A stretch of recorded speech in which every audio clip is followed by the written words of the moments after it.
ये कहानी है एक ऐसे शख्स की जो नशे का आदी हो चुका है। ये कहानी है रोशन लाल की। इसका मन किसी काम में नहीं लगता और ये अपनी बीवी से मार पिटाई करता है और उसके मेहनत से कमाए हुए पैसों से शराब पीता है।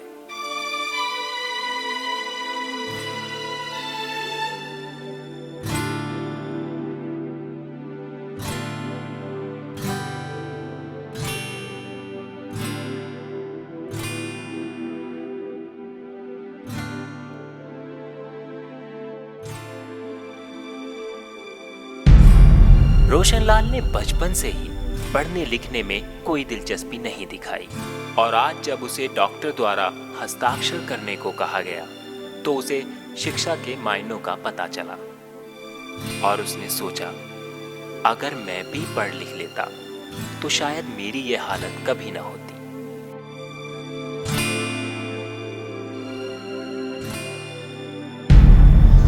आज का दिन उसके जीवन में एक ऐसा बदलाव लेकर आया जिससे उसकी जिंदगी के मायने ही बदल गए। रोज की तरह रोशन लाल चला तो था शराब लेने, लेकिन पहुंच गया अस्पताल। आखिर रोशन लाल के अस्पताल पहुंचने का क्या कारण था? आइए जानने की कोशिश करते हैं उसके बीते हुए कुछ पलों से।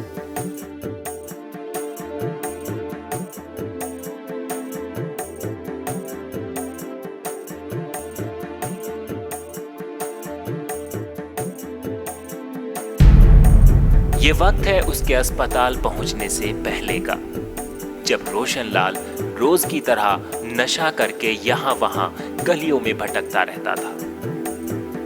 उसके बच्चे अगर उससे कुछ मांगते तो वो उन्हें दुत्कार कर भगा देता।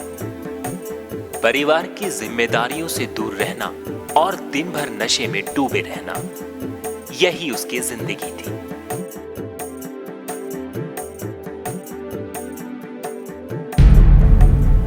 नशे ने उसे अधमरा कर दिया था।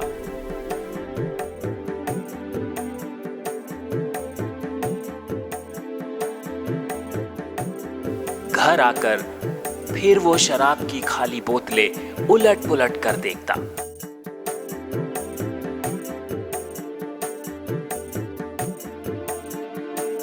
शराब के बिना वो बिन पानी मछली की तरह तड़पने लगता।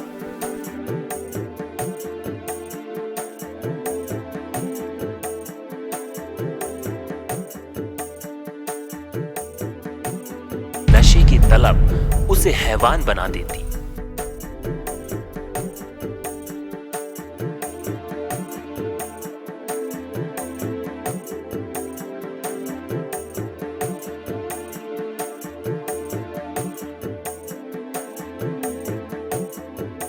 उसे ये भी ध्यान नहीं रहता कि वो अपनी गर्भवती बीवी के साथ जानवरों से भी बदतर सुलूक कर रहा है।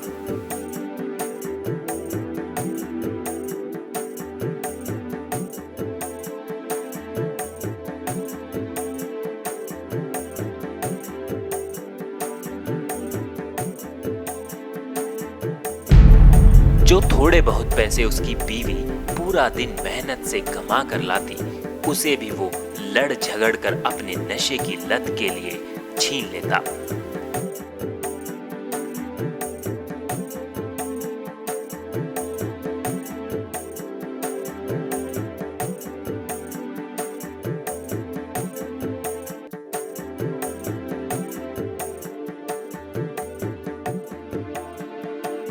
रोशन लाल को नशे की लत के आगे न अपने बच्चे नजर आते न कोई और।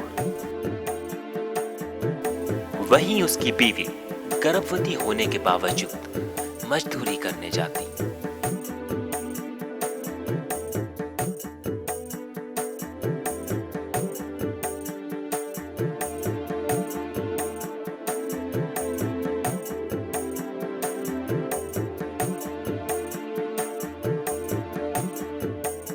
वो अपने बच्चों की जरूरतों को पूरा होते न देख असहाय हो जाती, लेकिन फिर भी अपनी पीड़ा के साथ मजदूरी पर निकल जाती है। इधर रोशनलाल शराब लेने जा रहा है और अचानक उसकी नजर पार्क में खेलते हुए बच्चों पर पड़ती है। बच्चों को देखकर उसे कुछ अजीब सा महसूस होता है। उसकी आंखों के सामने उसके बच्चों की तस्वीरें उभरने लगती हैं। थोड़ी दूर चलने पर अचानक उसे चक्कर आने लगते हैं। तभी उसने एक रिक्शा रुकवाया और उसे शराब की दुकान पर चलने को कहा।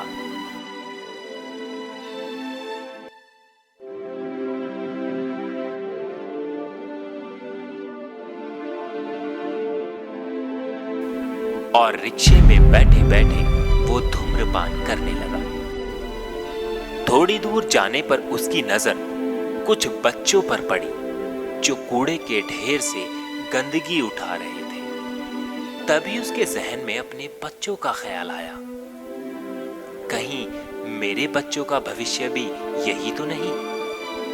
और कुछ दूर चलने पर रोशनलाल की नजरें स्कूल जाते हुए बच्चों पर पड़ती है और उसे फिर एक बार अपने बच्चों का ख्याल आता है और वो अपने बच्चों की तुलना स्कूल जाते बच्चों से करने लगता है। आगे जाने पर उसकी नजरें दिल्ली सरकार द्वारा लगाए गए कुछ इश्तिहारों पर पड़ती है, जिसमें धूम्रपान से कैंसर होना, शराब से लीवर का खराब होना, घरेलू हिंसा में महिलाओं का शिकार होना आदि। देखने से उसे एहसास हुआ कि वो अपने बच्चों और बीवी के साथ कितना गलत कर रहा है। ये सब बातें रोशनलाल के दिमाग पर गहरे घाव कर गई और इस तरह वो अस्पताल पहुंचा। अस्पताल पहुंचकर डॉक्टर उसे समझाता है कि धूम्रपान और शराब छोड़ दे, वरना उसे कैंसर जैसी खतरनाक बीमारी हो सकती है और उसकी मौत भी हो सकती है। अस्पताल में उसकी नजर बच्चों की तस्वीरों वाले इश्तिहार पर पड़ती है। उसे अपने बच्चों की याद आती है और वो ठान लेता है कि अपने बच्चों को पूरी शिक्षा देगा और उनकी हर ख्वाहिश को पूरा करने की कोशिश करेगा। अपनी रिपोर्ट देखकर और उन सभी इश्तिहारों को देखकर रोशनलाल को यह समझ आया कि वो बहुत गहरे और गंदे दलदल में फंस चुका है। अस्पताल से बाहर निकलते ही वो फिर धूम्रपान करने के लिए मचलने लगता है, लेकिन अचानक उसे सारी बातें याद आ जाती हैं और उसने खुद को मजबूत करते हुए नशा न करने का प्रण लिया है।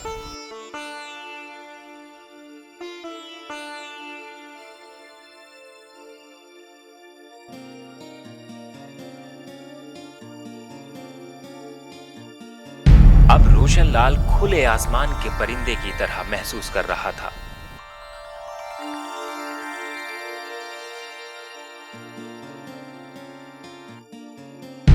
और वो उन्हीं शराब के पैसों से अपनी बीवी और बच्चों के लिए खाने का सामान लेकर आता है। उसे अपने बच्चों के चेहरों पर खुशी देखकर बहुत अच्छा महसूस हो रहा था।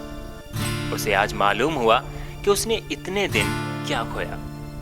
उसने अपनी बीवी से वादा किया कि वो अब कभी नशा नहीं करेगा और फिर वो काम पर निकल गया।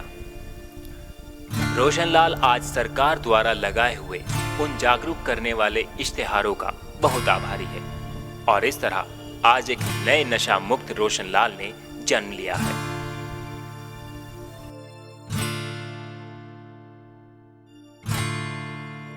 मुश्किल नहीं कोई कारवां अगर इरादा बुलंद हो, मुश्किल नहीं कोई कारवां अगर इरादा बुलंद हो। दिल में हो जुनून तो क्यों न मिलेगी एक नई राह, तो क्यों न मिलेगी एक नई राह।